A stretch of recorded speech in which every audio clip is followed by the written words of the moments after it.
Why is it so hot here? Well, I don't know. Of course, it's Philippines. Then why are we here then? Because you're gonna visit Why? Spend thousands of pesos for just a place that's so hot. because it's your Lola.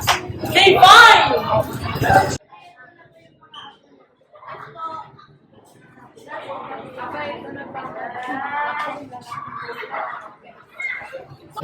There's no signal. My phone's even dead. I know, right? Just imagine. Why is this place always so hot?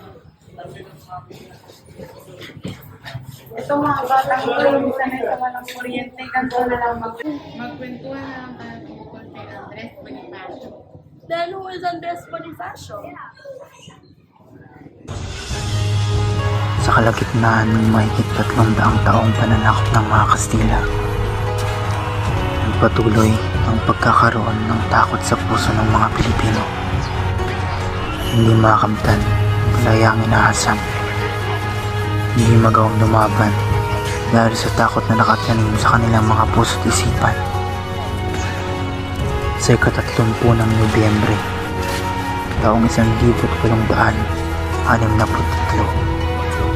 isisilang ang isang sanggol na siyang manguna upang lumaban sa mga Kastila at pakasan ang pananakop nito. Kalaunay, ikalalanin siya bilang ama ng himagsikang Pilipino. Kilalanin natin si Andres Bonifacio.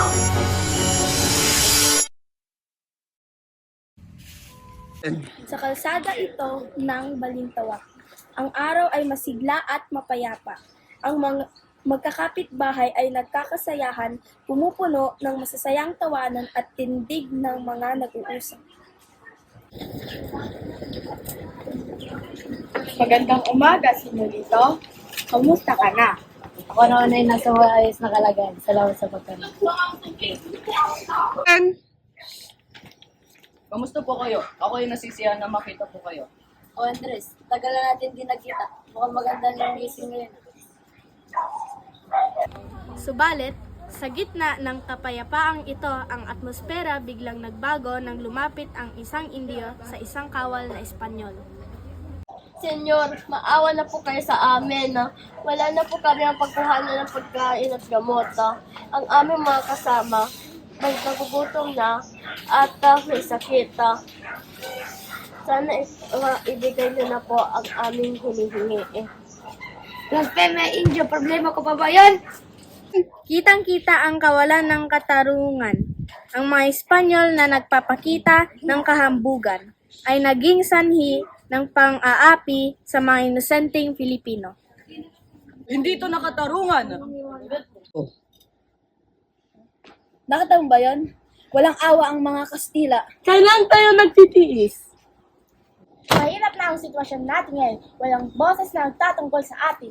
Walang tigil ang pag-aapi nila. Paano na tayo? Hindi pwedeng ganito na lamang. Kailangan natin ng pagbabago. Hanggang kailan pa ito matitiis? Hindi na pwede ito. Kailangan na natin magbago lahat. Bago ang pagtitipon sa lihim na kongregasyon, nagsimula ang laban para kay Andres Bonifacio sa mapayapang kalsada sa Balintawak. Sa harapan ng pagtutol ng ilan at takot ang iba, kinailangan nilang gawin ang malupit na gawain, ang pag-udyok sa ilan na sumanib sa kanilang layunin. Kumusta ka? May kailangan tayo pag-usapan. Ano yan, Andres? Hanggang kailan tayo magtitiis sa mga Espanyol? Ano yung plano, Andres? Kailangan natin ng mga tao para labanan ng mga Espanyol. Sino-sino, Andres? Ano pinagagalan niyo dito? Sino kayo? Ako si Andres Bonifacio. Nais mo bang sumali sa kilusan namin? Sige, ano yung gagawin? Kapatid kong mga Pilipino, kailangan na matapos ang kasamahan ng mga Espanyol sa atin. Tama ka, Andres. Hindi na dapat natin pinapabayaan ang pang-aapi sa atin ng mga Kastila.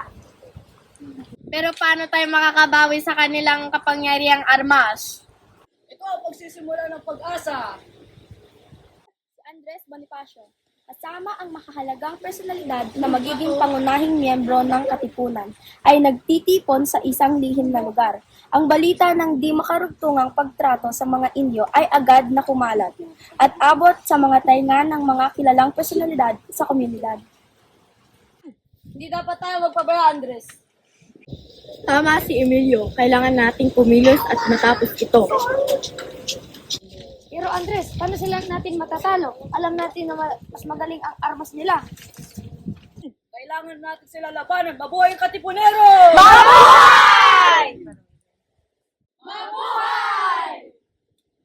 Ano na ang susunod na hakbang, Andres? Unitin ang sadula! Unitin ang sadula!